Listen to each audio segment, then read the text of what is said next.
rethinking assessment in AI-mediated classrooms.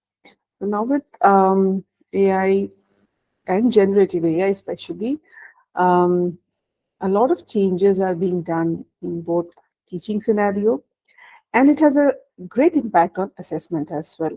How we used to give homework or give assignment to students, that that is affected to a great extent, because anything that we give them to, as a take-home assignment, like you write an essay and come back, high chances, and at least I think 99% of my students, they simply put it in GPT or any other GenAI tool and submit a copied assignment to me. So that makes us question that then what should we do, how we can tackle this situation. That was the idea behind coming up with something like this to discuss at the forum. Okay, so these are some of the things that we would be looking at. Although it's AI mediated, but a lot of our assessments are GenAI. So I'll refer to GenAI a little more.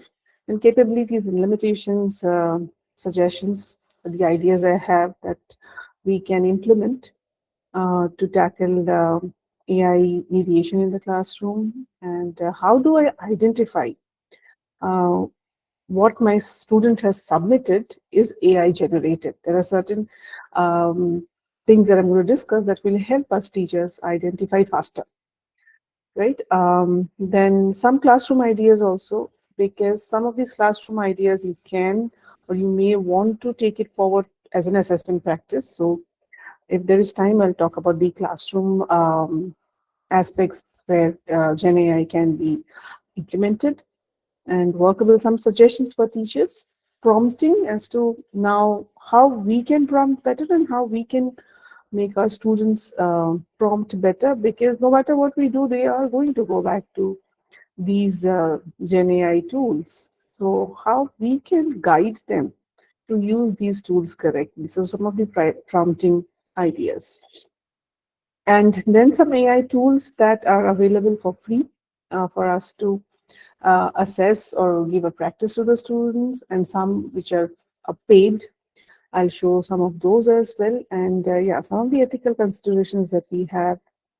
And if our students are in an assessment, they are using generative AI or any other AI tool, so we need to tell them how to cite. So I added the citation, how do we cite it? At least the plagiarism part of it can be tackled to a great extent. And we'll end with research. In research, how much do we disclose? And then the list of references that I've used to prepare this content. Yeah, we have an idea about it, but I still thought that this might be useful if we want to explain our students also how generative AI is coming up with the content that is given to us instantly in a wink of an eye. So what it does is that AI, as you can see on the other hand, it performs human-like tasks. And generative AI, what it does is that it learns information from whatever is available on the internet and how we train it. So based on this trial and error, it generates content for us. So it is a very sophisticated prediction model. It's a very sophisticated. There's a difference between predictive AI and generative AI, but generative AI, it predicts really well and highly customizable. And when I started using ChatGPT when it was launched, and now when I use it, there's a lot of difference. It has understood me very, very well, what kind of things I need. So so what we need to tell our students may be that it imitates. So if we are feeding this with incorrect information, it is going to provide incorrect information. So how it functions, maybe we can briefly tell the students so they are aware of, they're cautious of the output that is generated. Yes, this is basically what I was saying, that it mimics human writing. These are all, and it gets information from whatever is online available from government sites or newspapers or research papers. So a lot of sources that it refers to are correct, but there are a lot of sources it can refer to which is incorrect. So 100% trust is something that we cannot put in AI. So if our students understand how it works and where it gathers this information from, so this blind trust they have on GenAI tools, that would come down. Because I have seen my students, they argue with the teachers that ChatGPT says this is correct. How can you say this is incorrect? That has happened with a lot of my colleagues who are teaching foreign languages.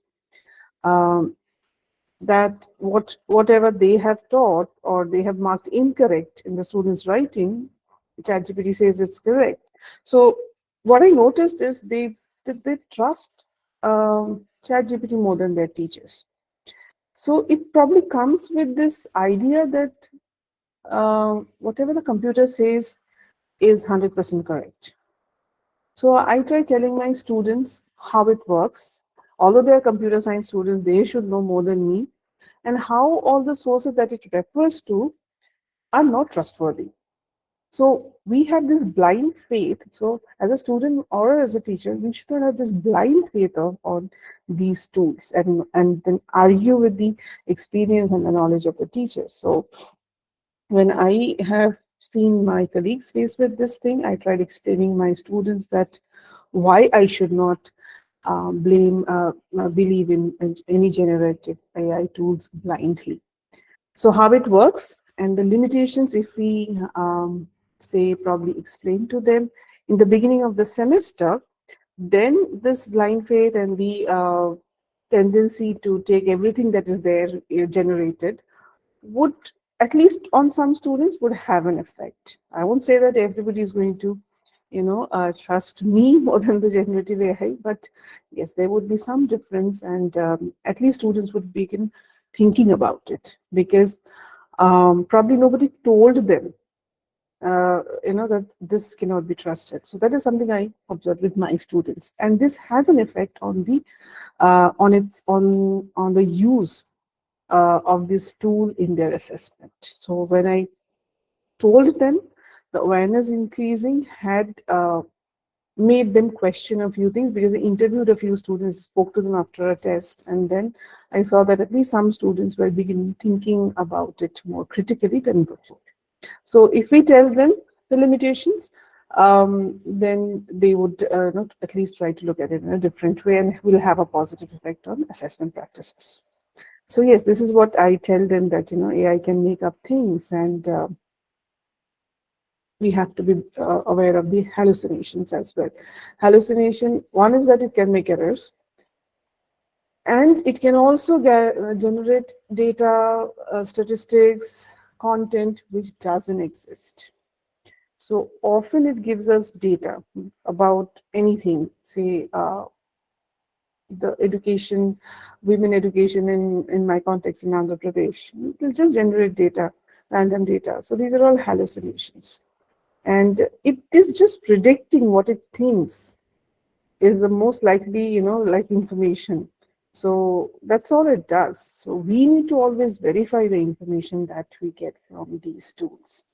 It can also hallucinate links, citations, references, bibliography, generate very convincing article titles and authors and with date and everything perfect with DOI which don't exist. So this hallucination is something we need to tell our students as well, that they need to be aware of this before the blind trust they have on these tools. So yeah, for instance, what it is good for and what it is not. Yeah, SCAN is good for generating the basic ideas and some brainstorming, some explaining some complex concepts. So as a teacher, if I am explaining something the students not able to follow because there are mixed ability students in class, the students can ask these tools to explain those concepts to them in a very simple way. So where I am not able to help my students, say I teach in a class with 70 students, so addressing all their needs is impossible in a class of 50 minutes. So I do tell them that this is what I've talked about. For example, I'm talking to them, telling them about, say, something as simple as paragraph writing in academic writing. If you had not got it from my, you can just go and see, ask for a simpler explanation. So this is something, as a teacher, we can guide them in the beginning of a semester that, this is where you can use it for. So instead of this, what, like a genie, now it's a genie, generative AI is a genie or any AI tool. They don't know what to do with this genie. So if we can guide them a little bit, both in for assessment and for learning, then they'll be able to handle this tool better. Yeah, drafting emails, essays, reports, creative content. Sometimes there's a framework it gives you. Instead of waiting for the ideas to come, it will provide a background, a solid formation on which we can build further. Then grammar correction and vocabulary is something I tell my students also to use a lot for grammar correction and vocabulary learning. And as a conversational partner for practice or discussion, um, automated any repetitive task, any formatting. As a teacher also, if you need something to be formatted, quickly it will do it for us. Now, what is not good for is this, the factual information. It may not be correct all the time, and yeah, medical legal advice. Of course, we can't trust it. Maybe for basic understanding we can, but then definitely not as a final word. And the ambiguous context, sensitive confidential data. In fact, we should not upload a lot of confidential data. Replacing human judgment, critical thinking, and ethics, all of that we can't. And processing all sorts of images, sensitive data. Students do not know what is sensitive, what is not sensitive. So we can tell them that that you should not be uploading sensitive information just because you find it very convenient.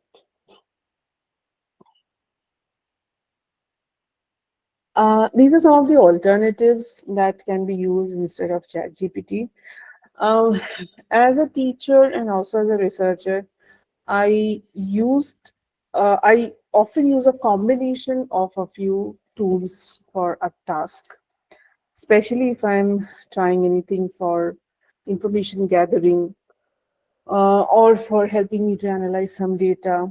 Perplexity, DeepSeek, and ChatGPT. It's a combination of these three I use because one may not give the output in the way I want, or yeah. So a combination works good if I am trying to work on something really serious. These are some of the alternatives. Yeah. Now that I've kind of set the background, I think we can go to the assessment plans. First thing that I felt when students had ChatGPT in their hand as a magic tool is that it is hindering the present assessment practices that I have.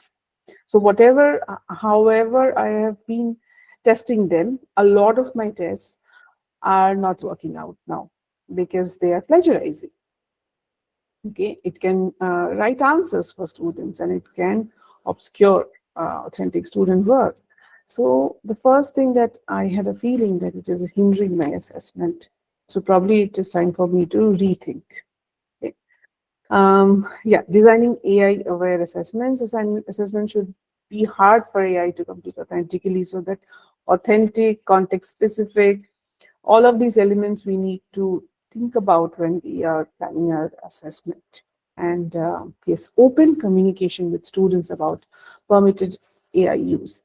I'll show you a few, what is that, consent form declaration forms that some of the teachers have been using in universities abroad. I have referred to a few, which makes students kind of acknowledge and being accountable for their GenAI use in their assessment, and that we can use as well. And open communication with students. Like first we can guide them how to use it and then show them how to acknowledge it and also give a consent or declare in what way they have used it. So this entire process would make it a little more transparent. Yes, clear expectation and citation norms. What we are looking for from the assessment, that we can give them more instructions about it, make it very clear, and we can tell them how to cite it. That also I'll show at the end of my slides. So these three things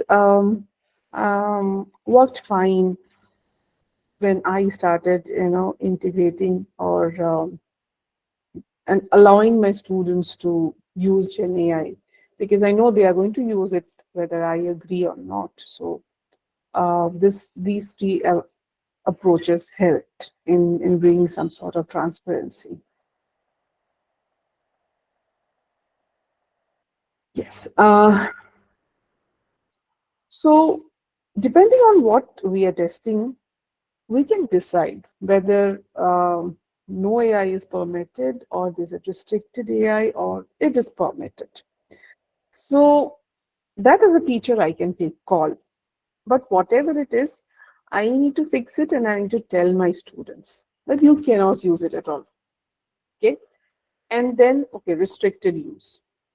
Or if it is AI permitted as a co-collaborator, or what kind of help you have taken. So to what extent I want to use it, I can tell the students right in the beginning that this assessment, we are going to probably use it in a restricted way or not use it at all.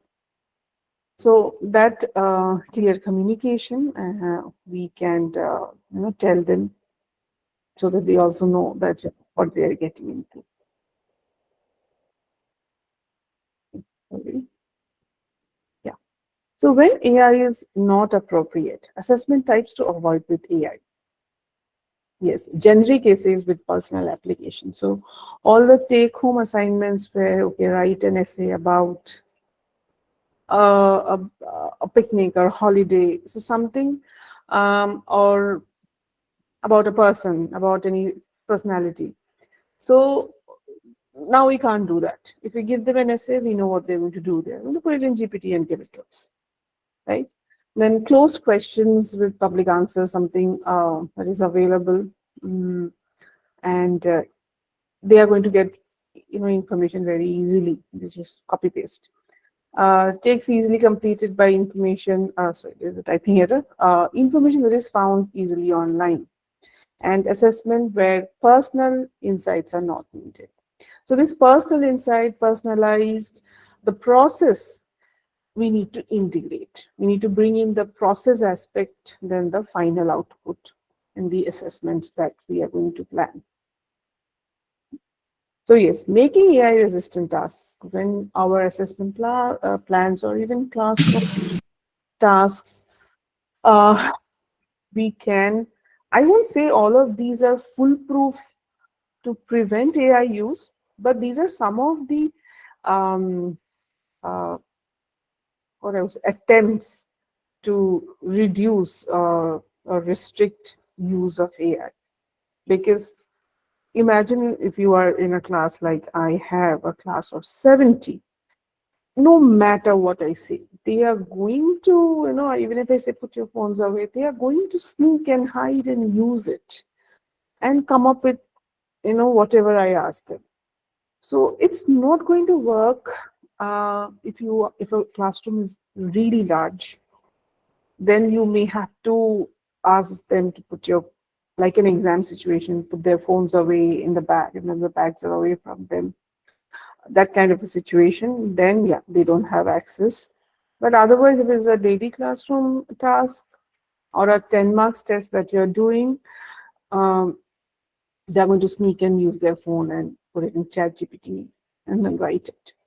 But when we add these aspects to the task, the chances of blindly copy pasting would calm down a little more.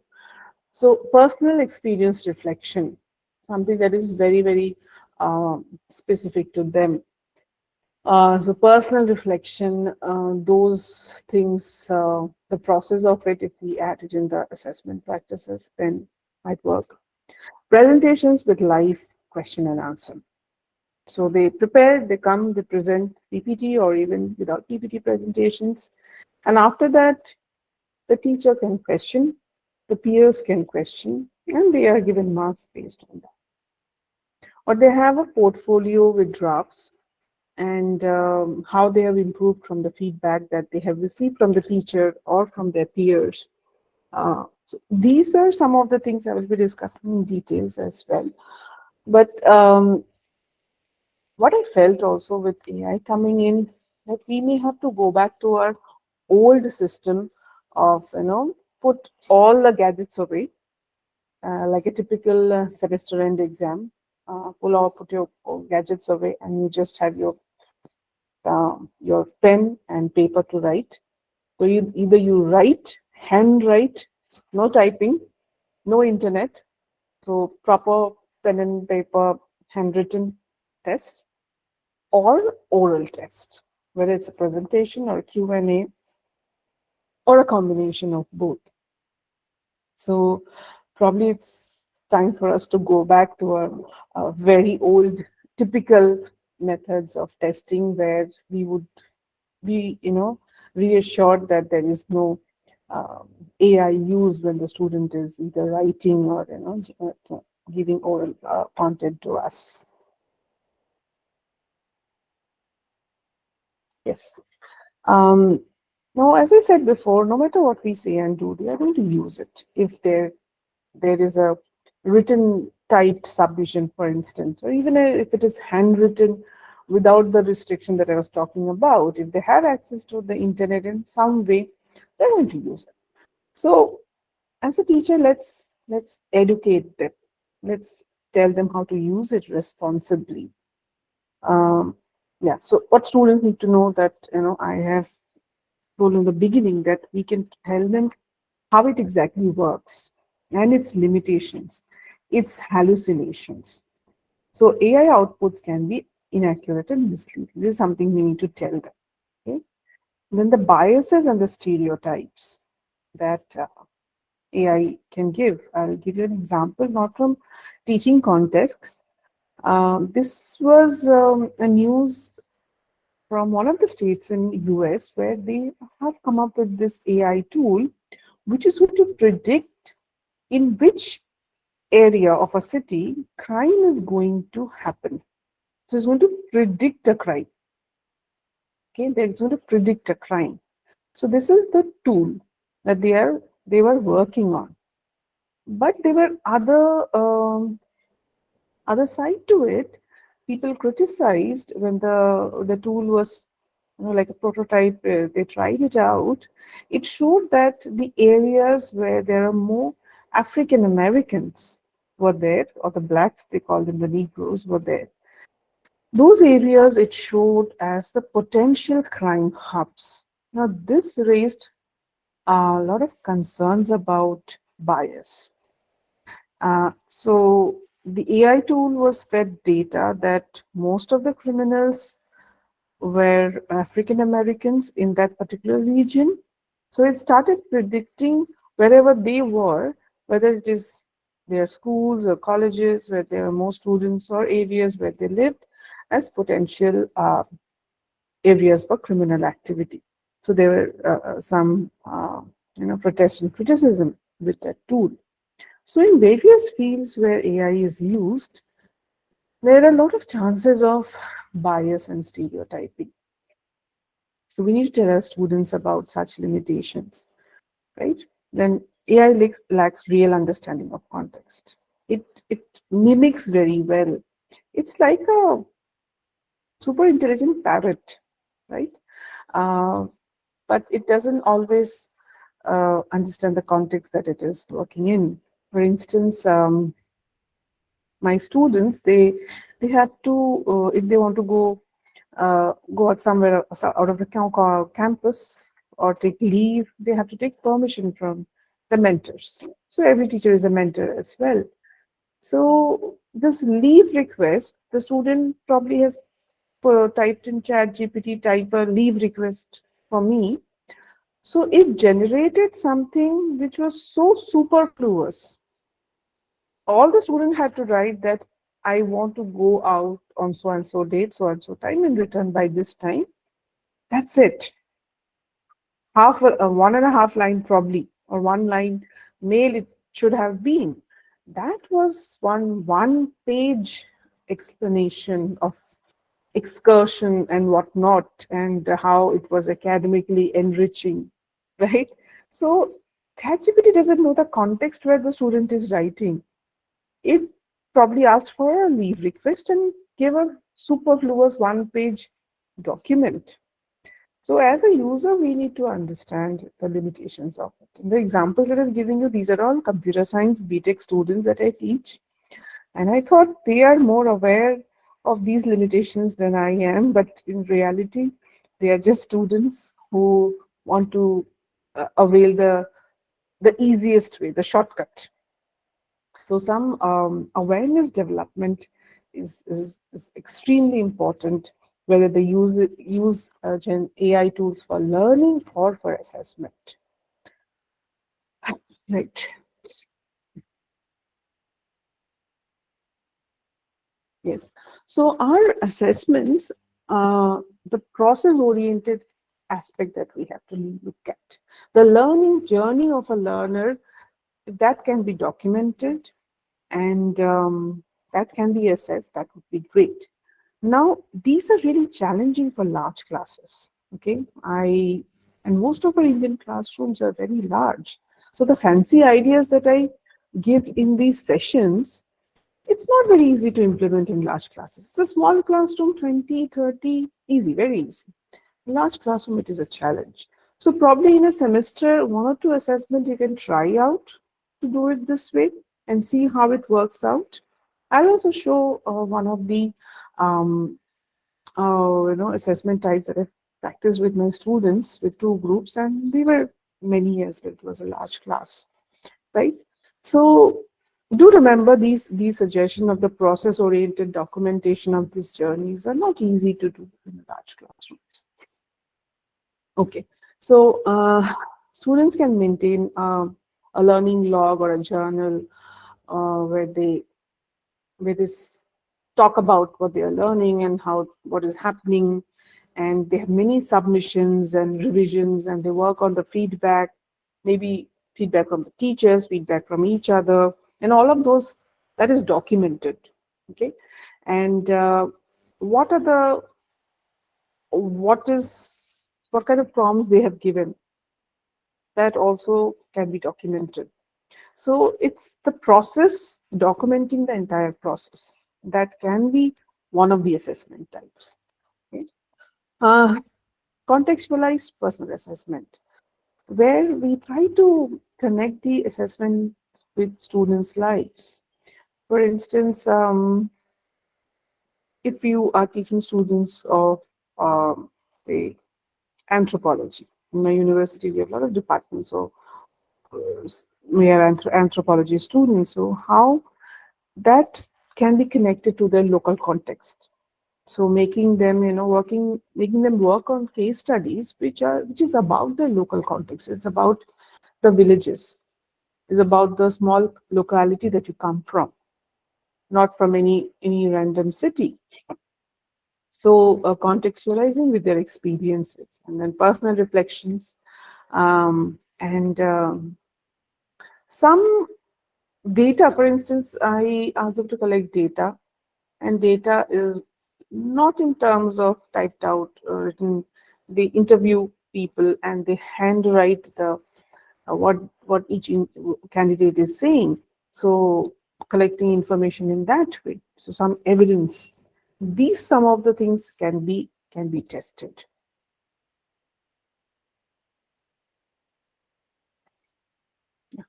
So real time tests we can do, asking them the oral exams or some interview questions, or group discussions, for instance, work very well, where I tell them that you have half an hour. You use any AI tool in the world to gather information on this topic. Okay. For instance, My students worked recently on how artificial intelligence is going to affect the job scenario of computer engineers. So they were talking about their situation. So I gave them a few topics. This is also one of the topic, and I tried to connect it with their immediate, life or situation that they will face after the completion of the course, which is job. So how their job, their future is affected by the rise of AI. These are all computer engineers. So that topic I found students were very interested to talk about, and they had a lot to say. So this, what I suggested some time back, that connect it to their life, then make them speak or write about it, is a good idea. Where they would be interested, or it affects their immediate presence, right? So these kind of philosophical or group discussion doesn't have to be philosophical that way. Group discussions also work really well. These kind of, they prepare, they're given time, they use all sorts of information from everywhere, and they come either debate or engage in a group discussion. That was quite engaging, and based on their reasoning, their speaking style, the teacher can assess them. Okay. Yeah, presentations. So the presentations can be the old methods of presentations. What we used to give, that just a minute, where you're given a minute to talk, you pick up a chit. All of that can work, or they can come prepared with a PPT or without PPT, and they talk about it. And the teacher asks questions at the end about what they have spoken. So simply, if they memorize, what some of my students do, they memorize and come. If I give them time, they just memorize like a parrot. They don't understand, and they come and speak now without a full stop or a comma. So when I ask them questions about why and how, and what do you think, then they start faltering, and they don't have an answer because all they did is memorization. So then I tell them, this is not what you're supposed to do. So this trial and error in the beginning of the semester, if I do towards the end of the semester, they're kind of understood that this memory business will not do. I need to understand, and then make a presentation, and then answer the question the teachers or the peers ask. So this also is going to minimize the copy business that they do. Yeah. Yes. Continuous evaluation, instead of the final. If we keep testing them, it's even over a few marks, that keeps it going. And the portfolios, um, yeah, even bringing artifacts and talking about it, it's going to work. These are some of the things I've already talked about.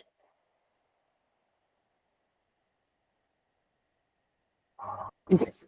So maybe tell them how to prompt correctly, and how to evaluate what the output that they're giving, right? And how to ethically integrate AI. Instead of telling students don't use it at all, we can tell them how to do it in the correct way. So this AI literacy is very important. So what I have been discussing so far, if you think you can tell your students, if you have the space, it would be great. It would make them question and think about this issue more seriously, and not to be completely dependent on the GenAI.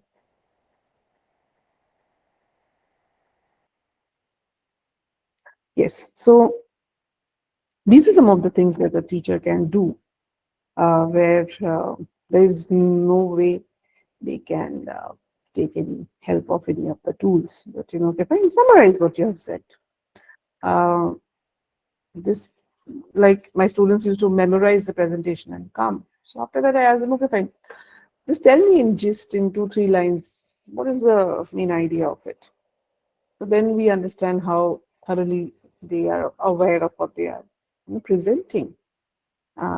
Or you can ask another student that, fine, to analyze what the person has said. What are the, do you agree, do you disagree, why?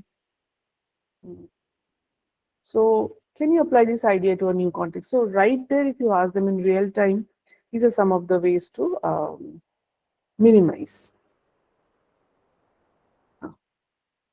Now some examples.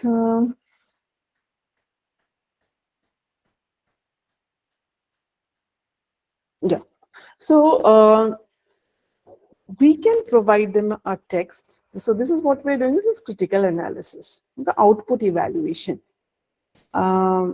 They receive two AI-generated answers to the same question, and they need to identify the inaccuracies, bias, or weak reasoning, and compare the quality and relevance, rewrite one response with justified improvements. Okay? Here, this can be a pair work also if the students are at the basic level and not able to comprehend. So putting two people together, they can work together on this. They can underline, identify, and then rewrite it as well. All of these, it's better where we tell them, we keep all the gadgets away from them. So we tell them, do not use your phones. Maybe what I do is that I project if the content on the screen, and I say that these are the two texts.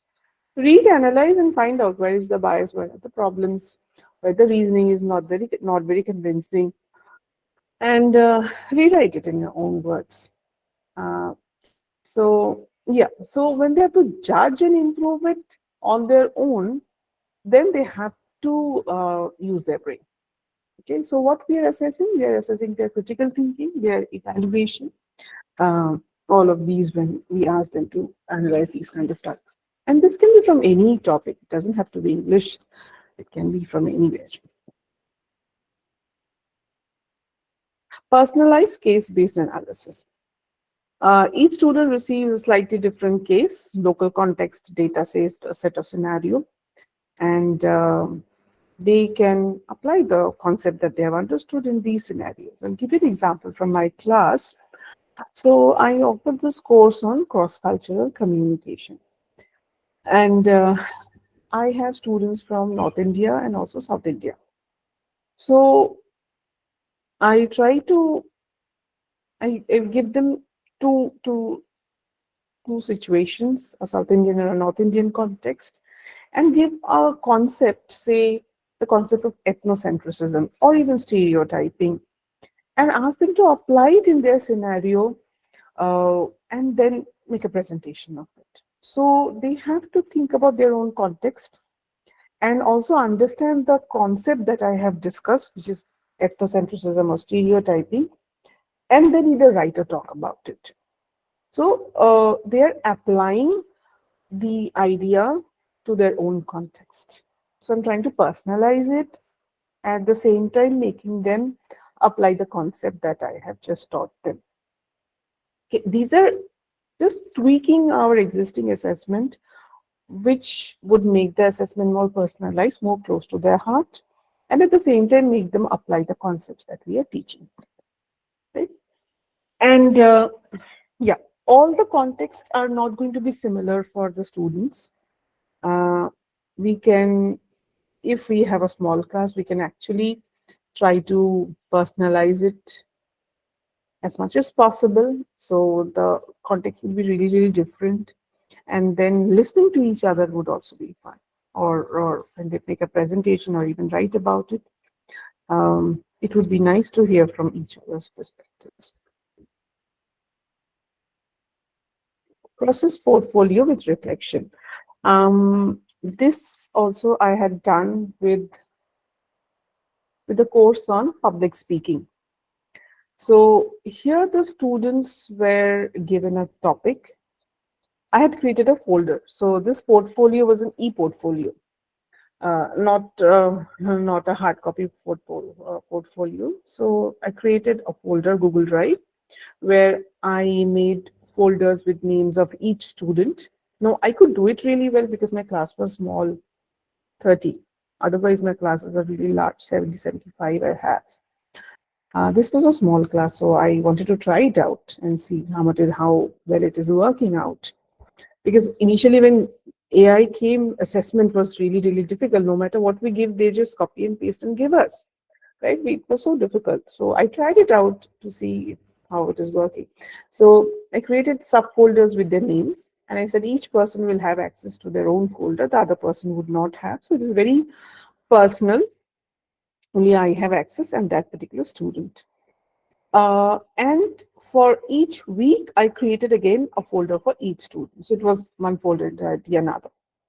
Now for each week, I would give them a topic which they would prepare. They would record a video at home or in the hostel, wherever they want, when they were comfortable, and upload it in the folder. And I had shared a Google form which had reflective questions about the task. Did you like the task? Not like the task? How do you like your performance? Rate it. And what are the areas you think you should improve? What did you do well? And what do you think you should be improving on? So it had probably 5 to 7 questions. Each week they had to answer these questions after uploading the video. So that I continued for the entire semester of 4 months. And then I made the e-portfolio open to everybody with their own consent. I informed everyone that this is what I'm doing because we're going to learn from each other, right? Peer learning is something I encourage a lot in the classroom because sometimes I may not be able to reach out to a student for many reasons. As I said, one of the main reasons is that the class is really large, and sometimes they are way too shy to come up to the teacher. So I encourage them to learn from each other and to help each other, learn better. So at the end of the semester, I made it open, and each one could um, watch others' videos, comment on it, discuss. So this was one of the assessment that I did. So each week, each person, based on their video performance and on their reflect, how much reflection they have done well, on that I would assess them. And I said that this is a part of the project marks that you're going to get. So at the end of the semester, were a lot of videos. Each of them were evaluated along with the reflective questions, and they were given marks, right? So this also we can try out. Now, some of the pitfalls of this is that if you have a large class and when you give a folder access to others, they have a tendency to delete other people's work. So the teacher has to be really strict, tell them that, if you do such a thing, I can track it because I have an activity log. And by mistake, they can delete. By mistake, they can upload things that they shouldn't be. So all of these things are there. But still with this worked out well. And the AI plagiarism or copy pasting from assessment, that aspect I could get rid of to a great extent. Although they might have answered a few questions with the help of ChatGPT, but overall they can't keep doing that for week after week. So they have to put in their own effort.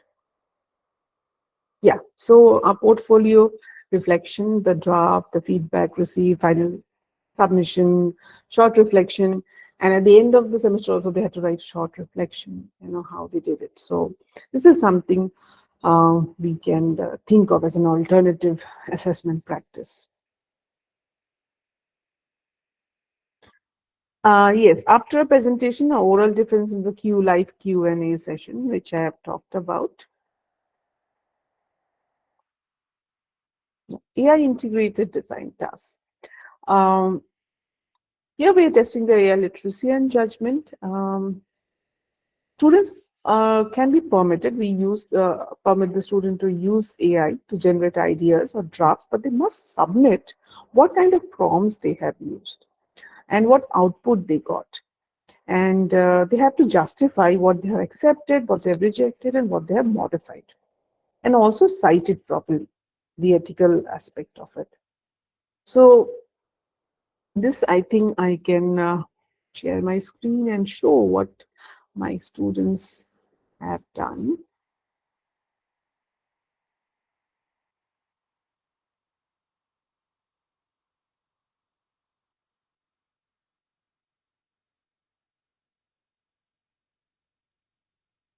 So, So they had to write a short paragraph on circular economy.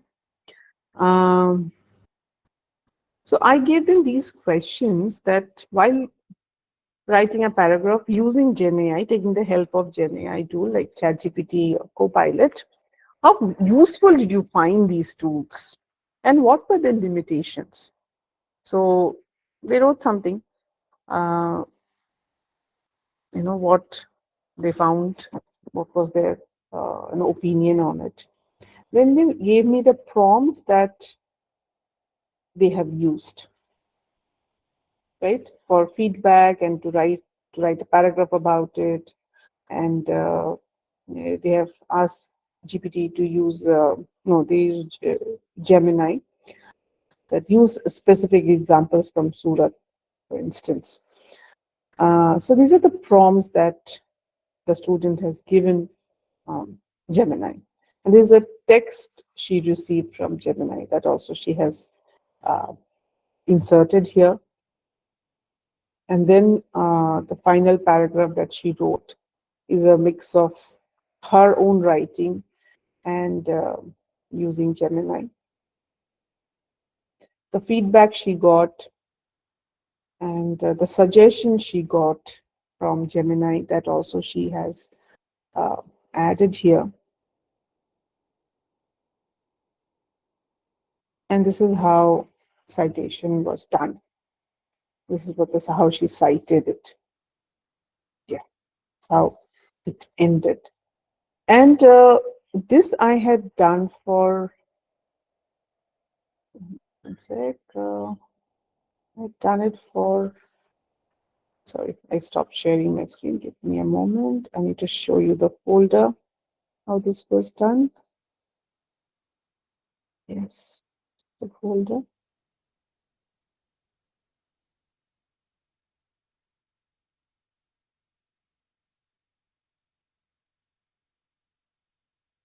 Sorry. Yes. So I created two folders for two of my English classes, and here they have uploaded their work. It was also many scripts to look at. Yeah, it's still loading. So you can see it's a large class. Both the classes were pretty large, but still I wanted to try out. So at least once a semester also, if we can do this, that would be great. And another reason also why I was doing it, I was trying to work on a research paper using this information where I tried to find out, analyze how students are using GenAI tool. So based on that, I had created this data sheet. So if I do this, if you want to try it out, there would be two benefits. One is that you may work on a paper, try out one of the suggestions that I've given, collect data, work on a paper, and you would also assess the students differently, right? So that they can blindly copy paste. So both as an assessment tool, you can try it out. At the same time, gather information, gather empirical data for a research paper. So that's what I did, and it was a good experience.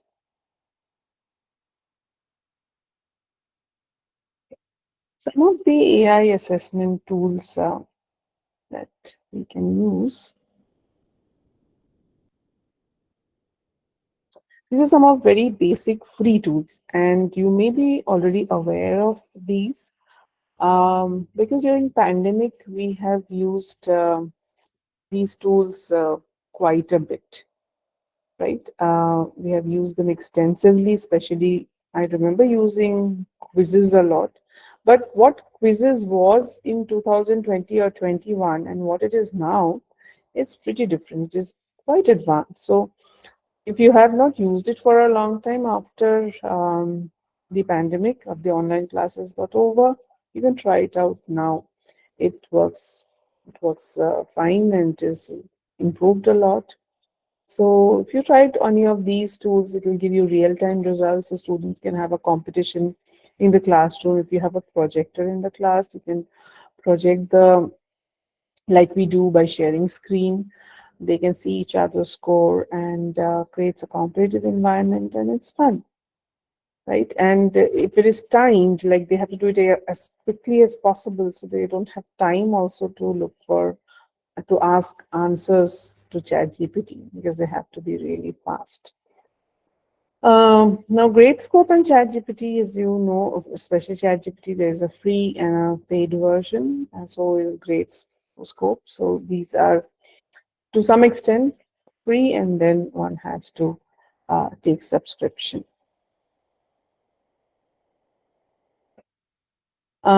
Paid, if your university or your institution can take a paid subscription, you can try it out because institutional and also individual subscriptions are available. Um, Turn it in with AI feedback detection. This is something very important. If you are teaching a course where you need to give them long essays to write, or even research level if you're teaching, then you need this AI, Turnitin AI detection tool. So Turnitin has a normal one that we are all familiar with for research, but there is a AI detection tool as well. That is going to give you if the student has taken information from ChatGPT or not, or any other GenAI. To what extent this is GenAI output. So that is essential, and this has to be taken at the institutional level. So your institution can subscribe to it, and I have used it. It's really useful, and even for your research scholars, if you have scholars that you are guiding, even for them we need it for your personal research work. If you want to share, publish, send articles to journals. Often nowadays, all of the leading journals, they ask for AI detection result. So the plagiarism, the similarity report, right? And Turnitin AI is, I found quite a few journals that they are asking for it for Turnitin, special Turnitin AI detection software output.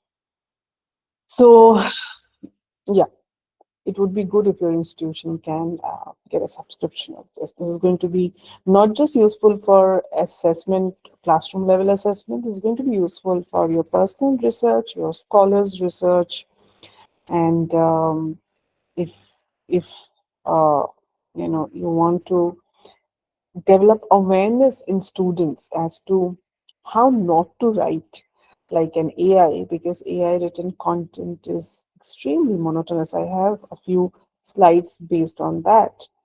Then also it's going to be useful.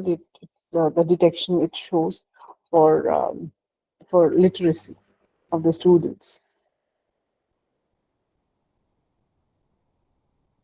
Yes. So in assessment, when we are assessing students, and if they submit us copy pasted material, how do we identify? What are the quick pointers which will help us to identify this easily?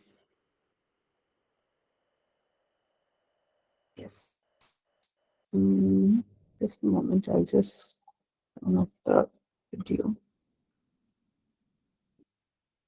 Yes. So here is a list of words which are overused by GPT. The transition words. It's not that these words are not used by human writers. That's not the case. But overuse of these words is an indication that this might be written by GPT or Gemini, any other GenAI tools. The transition words, and these are the adjectives. There's a long list, in fact. I could just put in these many. These are a list of adjectives that I picked up. This overuse of these words are often high chances that the content that the student has submitted are all plagiarized, copy pasted from ChatGPT. Yes, yeah, the question is, does that mean that you can't use these words or phrases? Uh, no, but we need to understand, where uh, it is required, where we don't have to.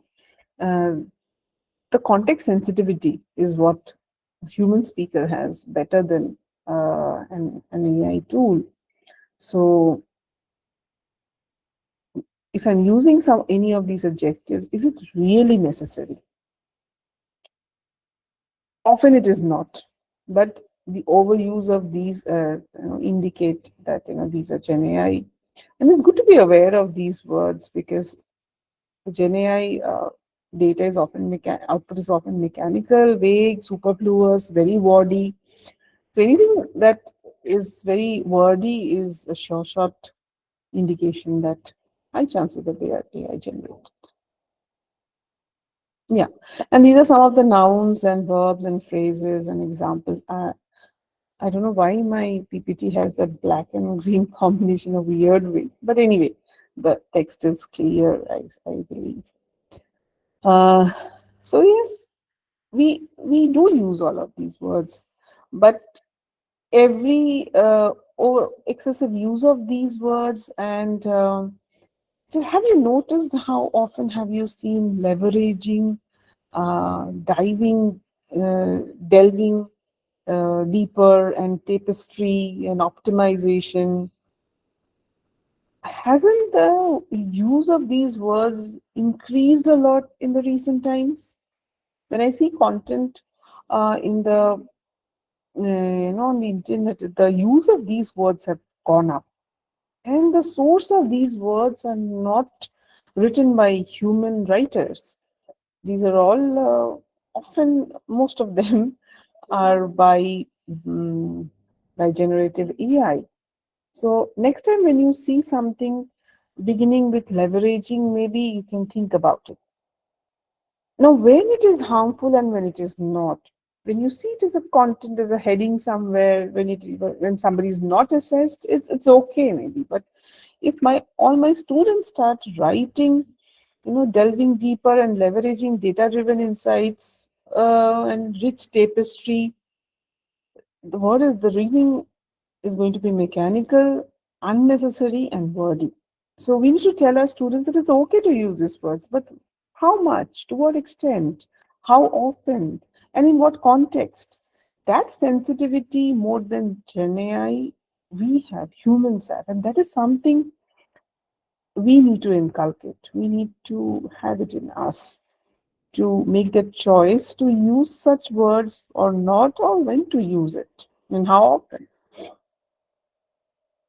Yes. So, as a teacher, we can tell our students what happens when we use this. What is wrong with it? What is the problem? Because students will not understand there is a problem with these kind of writing. Okay, but these writings are problematic because very formulaic writing. It's like a formula of a maths formula which is fixed, and you just change the numbers in it for solving a problem. But language is not that. Language is very personal and creative. It's not repetitive. It is not so predictive. Otherwise, where is the fun or the of reading something? It's not a formula. So this is leading to a lot of formulaic structure that produces words which are unnecessarily wordy and very mechanical and repetitive. Okay. Um, so, for instance, phrases such as deliver actionable insights through in-depth data analysis and drive insightful data-driven decisions are are indications of AI's tendency to favor generic jargons. This is not required. We can write in a more direct, more simple way, which will help the reader to also understand instead of this diving deep and in depth and deliver actionable insights and all of that. Okay. So similarly, leveraging data-driven insights and leveraging complex data sets to extract meaningful insights reflect an overuse of certain buzzwords like leveraging and insight, which add little real meaning but makes the text look extremely sophisticated. So it looks very polished and sophisticated, but Is the word really necessary there? Is it contributing in a great way to the meaning? Not really. Not really. It is just for beautification purpose. So this stylistic excessiveness or redundancy weakens the impact of the message. What the reader is trying to say, that focus is somewhat lost, misguided. We are now more focused on the big words used. It's all our students don't need to speak or write like Shashi Tharoor, right? We don't have to do that. We can speak in a more simple way. Shashi Tharoor is Shashi Tharoor. But we don't have to be that. So we don't need to write every assignment with leveraging and rich tapestry and diving deep. Not really. So instead of weakening what the focus should be, the impact of the message, what is highlighted is these big words. And it clearly indicates lack of authentic human engagement. And it makes it extremely impersonal, unnecessary, and irritating, I would say. So I really got irritated reading the leave mail, not even assignment, the leave mail sent by my students. I wish I could show you some very funny, such long, unnecessary mails, which I mentioned some time back, which created irritation. Initially, I was laughing at it, and then I started getting irritated by their emails because they're so wordy and so unnecessarily long and unnecessary words. Like, what are you trying to say? Right. So we need to tell our students that this is something we don't have to do. This is not something we should be doing. This is not the ideal that we should follow when we are trying to improve our speaking and writing. Okay. So this literacy or awareness we can inculcate in, we can try to put in into the heads of our students, which will eventually have an impact on the